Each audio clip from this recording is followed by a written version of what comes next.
George is the quiet one, and a lot of girls at the airport today were asking me. In fact, I think you were the most yelled for, George, and they wanted to know what you were really like. I said that you were very quiet in the latter part of the tour. Yeah, I've been a bit quiet, I suppose. It's the easiest way, just shut up and speak on when spoken to, that. George, what are your final feelings about this tour that started, 4.5 weeks ago, and we've been together all that time? We've been together now for 40 years. Yeah, I think it's been a successful tour as far as we were concerned. And I just hope everybody, who came to our shows enjoyed it enough, because it was a hell of a long way to come for us. So I hope you enjoyed it. I think there's no doubt about that. They certainly showed that, except in Brisbane, the egg throwing got a little bad. That was all right. There were about 6 fellas, and we put it in the paper we'd like to see them. And they came up to the hotel, and we had a long discussion with them. And as we thought, they were just typical eggheads from a university, but there were only about 6 fellas, and they were right schmucks anyway, But at the end, they admitted they were very childish. But apart from that, everything was great. The 4 shows at Brisbane went great, and it was a good end to the tour. It's Ringo's birthday next Tuesday, George. Is it? He never told me. I see he's going to be 24 years old. I was wondering if you had anything special planned. I thought he was 29. Yeah, we're going to give him a clock, shake his hand, give him a gold watch, and tell him it was nice. Why are you going to give him a watch? Does he sleep in? You retire when you're 24, don't you? George, all the best. And from everybody in Australia, it's been wonderful having you here. And for myself personally, it's been the biggest 4.5 weeks I've ever witnessed. Thanks a lot for, in the kick-off, playing all the records, because nobody would have heard them if you and all the others didn't play them. And so thanks, and I hope you carry on playing them. Cheerio. Thank you, George. Well, John, what are your final thoughts about this tour? It's been good. How are you feeling now about this American tour, which is apparently going to be even more hectic? Well, I don't think it can be more hectic. I'm not thinking about it anyway, because I'm too tired. Are you looking forward to seeing your family again? I am, yes. Very much. John, what would you say are the most asked questions on this tour? Such as, how long do you think you'll last, and why does Paul get 2 watches? Probably, how does our city compare with the last city you were at, or our country compare with other countries, which is important to a lot of people. I don't blame them, that's the main question. How are we, or our kids, compared with so-and-so's kids? You didn't see much of Australia, but Australians saw a lot of you, and you're going to leave behind a big impression. What was undoubtedly the biggest thing that's ever happened in show business, and I consider it a privilege to have been associated with all of you, and you've conducted yourself... Thank you, Bob. Thank you. Very nice, Bob. That's very nice. Conducted yourselves magnificently. Yes. Well, I'm not conducting myself magnificently now, because I'm sort of sinking into this chair. But it's been very nice, and we've enjoyed working with you. Paul, do you think that perhaps if you've got the chance, you'd like to do a university course? No, thank you. But if you get the chance, don't refuse. I see. Now, good boy. What would you say to a fellow who wants to become set up a team like yours? Would you say just solid, hard musical work practice would be the only thing to do? I'd say set up a team like ours, son. Well, Paul, it's been a long trip, and it's time to say goodbye. I see that you've got some Texas deck cards with you. Is that for your plane trip? Mad Mel. I can never say his name because I say Med Mel or Mad Mal. However, yes, he gave us them. Very nice, isn't it? That's for you to play Russian Bank, is it? The only trouble is you need 2 packs for Russian Bank. I think there are probably 2 or 4 packs in there. I don't know, it's just one great pig pack. Oh, I see.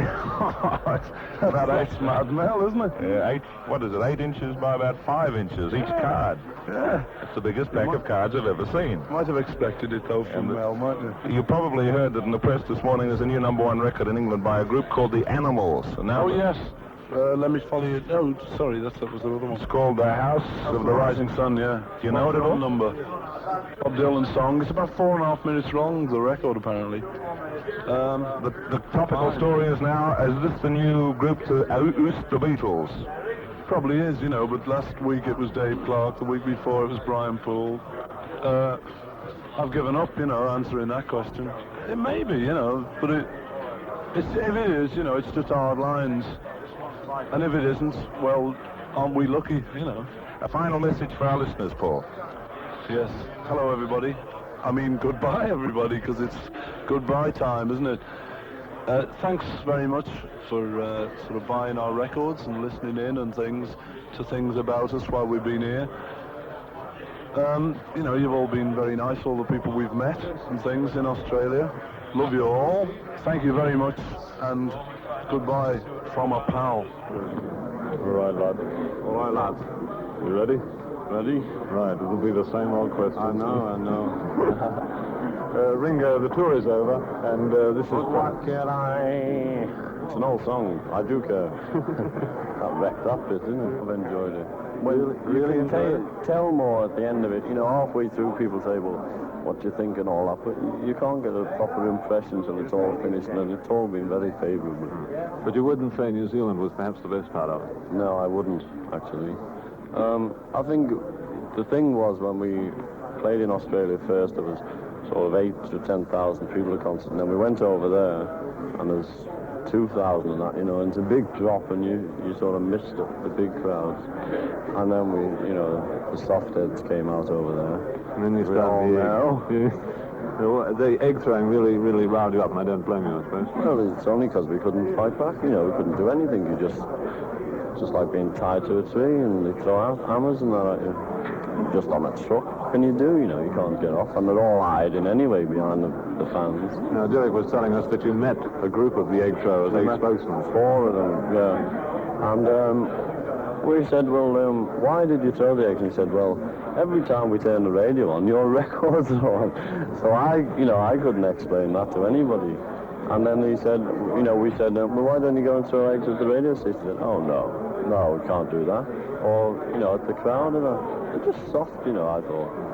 Now, you mentioned in an earlier interview, Ringo, that you were a bit, not angry, but you felt a bit unhappy about the knocking that you seem to have got, that all the boys got in the newspapers. Yeah, well, you know, I think we've had a few knockers.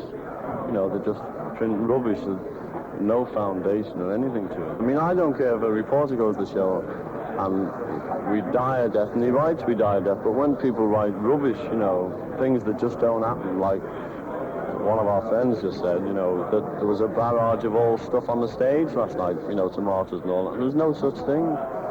It's just, you know, that's knocking to me, as far as I'm concerned, and I don't see any sense in it. Ringo, by hook or by crook, we've gained a copy of the album A Hard Day's Night. And we're just like an introduction. I could get a copy. You know, something, yeah, just sort of, this is Ringo Starr, here's a number from our album, A Hard Day's Night. And this is Ringo Starr, and I'm very pleased you could get a copy of our LP, and we're going to play a track for you now. Don't know which one it is, but don't worry. Hope you like it. Fine. And Ringo, it's your birthday on Tuesday. It's not, is it? Yes. What day is it? The 1st of July. Gosh, I just know. Actually, I don't want to know. 24. 24 today. Anything in particular you want for your birthday? No, nothing. Nothing. Nothing. You got everything. Not that I could say over radio. You reckon you've got everything? Yeah. Well, no, I haven't got everything, but I can't think, you know, people say, well, what would you like? I go, well, cufflinks, and, you know, I don't know, I'm just happy with whatever people give me. Well, happy birthday for Tuesday. Thanks very much. I'm glad you remembered, I didn't. My mother's remembered. We've seen her for 6 months. You're going back up to Liverpool, do you think, when you No, get she's back? coming down about 2 days after I arrive in London with my dad, and they're coming down for the premiere and that, you know. And also my father's from Romford, which is just outside of London, so we'll pop over to his parents, and then I'll put them in a hotel in London. Well, do you feel a bit tired after all, Ringo? I'm tired now. I've been up since 6 this morning. I got to bed about 4, so perhaps that's why. What would you say I was... wasn't at a party, and I'm packing, you know. Very busy last night. No knocking going on here. No, nothing going on. Ringo, what would you say was the most asked question that you've got on the tour? What do you think of Australia, or why don't you come out and see our fair city? Or do you think it's when is the all going to end? Perhaps that one. Oh, that's a big one all over the world, you know, but we still don't know. Keep going. I think we've got a few months left. No, I'd like to say thanks, you know, to all the audiences and all our fans in Australia. And you're a good old crowd.